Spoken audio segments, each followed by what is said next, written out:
May the words of my mouth and the meditations of our hearts be always pleasing to you, O Lord, our strength and our Redeemer. Amen.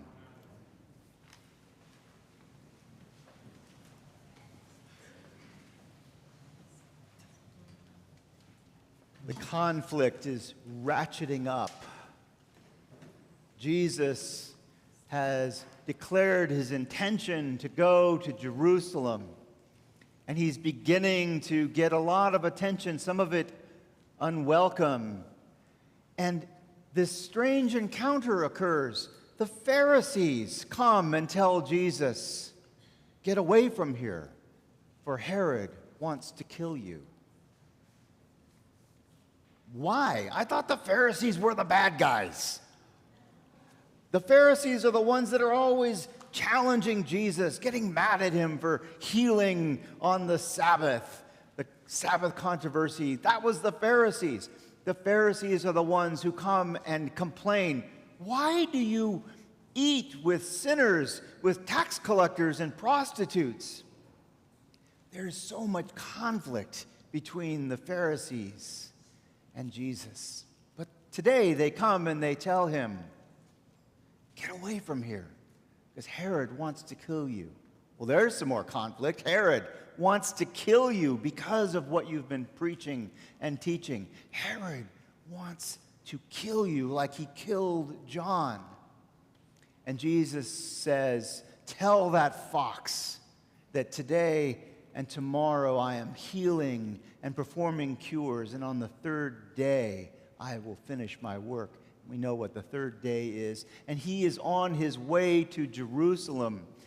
Jerusalem, Jerusalem, the city that stones those who are sent to it. There's some more conflict tearing at Jesus' heart. He wants so much to bring peace and love and healing to Jerusalem.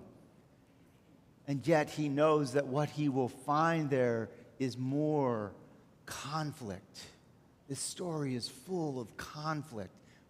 And yet, what does Jesus do with that conflict? Well, let's take a look at these black hat Pharisees. These Pharisees, these troublesome Pharisees.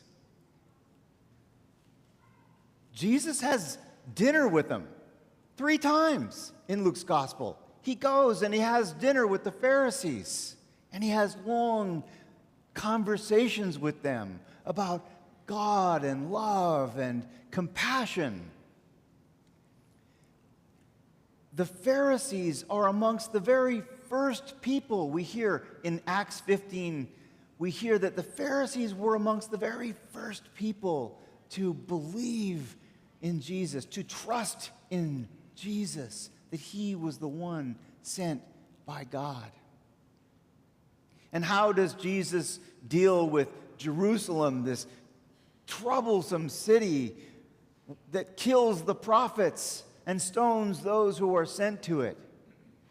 He goes there and enters the city with a triumphant entry. The people crying out, "Blessed is the one who comes in the name of the Lord." The very thing that he said, "You will not see me again until you say, 'Blessed is the one who comes in the name of the Lord.'" Conflict. We're surrounded by conflict. The world around us tells us that we are divided one from another, and that we should be very careful who we associate with, because there are other people out there with wrong ideas and wrong beliefs and wrong politics. And so we have blue states and we have red states, and we have good Christians in both places believing that they are doing exactly what God has called them to do, to share this gospel of love. And they look at each other with distrust and hatred, and they say vile things about one another. What are we to make of this? Well, Jesus made a dinner party out of it. Jesus went to dinner with those other people, those troublesome people who were confounding his ministry, challenging him on the Sabbath and everything else. I saw a truck the other day, a couple weeks ago. I saw this truck, and it was a big truck. It was a beautiful truck. It was a shiny, extra, what do they call that? Extra cab, the two benches in the truck, right? The extra cab size. Oh, come on, someone help me out here. What do they call that? Crew cab. Yes, it's the crew cab truck with the big wheels, and it's a little bit raised up, and it's got extra lights on it, and it's very shiny.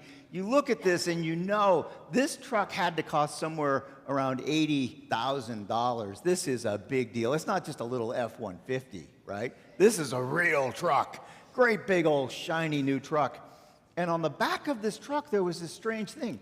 There was a sign. Not a bumper sticker, but a sign, and it was round. It was about this big around, and it was white.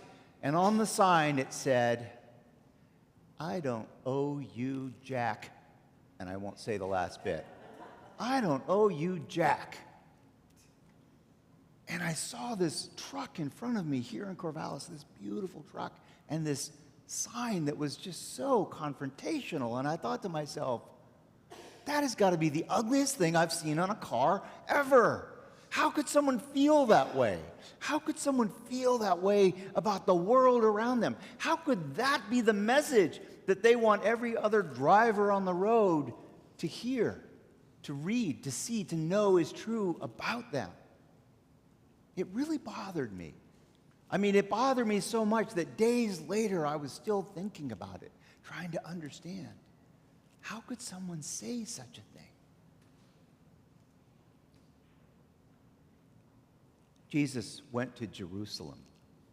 And where was the first place he went? To the temple. He went to the temple. And what is the temple? But it's basically the center of the world. It's that center of the world. And inside the temple, if you go to the center of the temple, you find the Holy of Holies, that most holy place where God's very presence was believed to reside. That holy place, that empty, quiet space, closed off from all the other spaces at the temple. This empty, quiet space that a priest would only enter into once a year.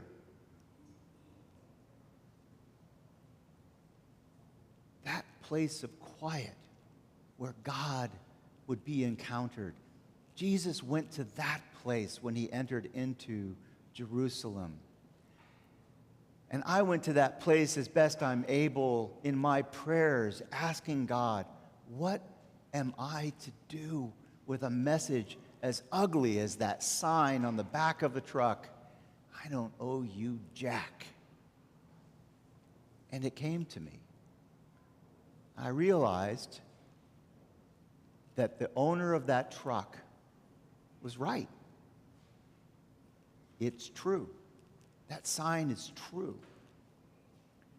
And it turns out with just a little change, it's good news. Because it is true that that fellow, I assume it's a fellow, I don't know. I didn't see the driver. Maybe it's a woman, I don't know. I assume that the owner of that truck really doesn't owe me anything. Or you. I don't owe you Jack. I'm not going to say that. You don't owe me Jack. And yet here we are. Here we are, trusting that God is love. Here we are. We don't owe each other anything. And yet here we are, caring for one another, praying for one another. And isn't that beautiful? We don't have to do this. We don't have to use up a Sunday morning saying thank you to the God of love. It's entirely unnecessary. Please do come back next week, though. It's unnecessary. We don't have to do this. And so it becomes ever more beautiful that we do it anyway.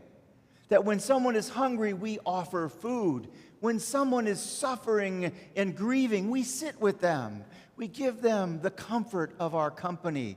When someone is struggling, we help as best we can. We are there for each other because God is love, because that is the example that Jesus set for us with those troublesome Pharisees, with that city that stones those who are sent to it. Jesus offered love and compassion even in those circumstances, even in the face of conflict. And that's what we do. That's what we're here for. We are here even though none of us owes anyone else. We don't owe each other anything. But that makes it all the more beautiful that we are there for one another.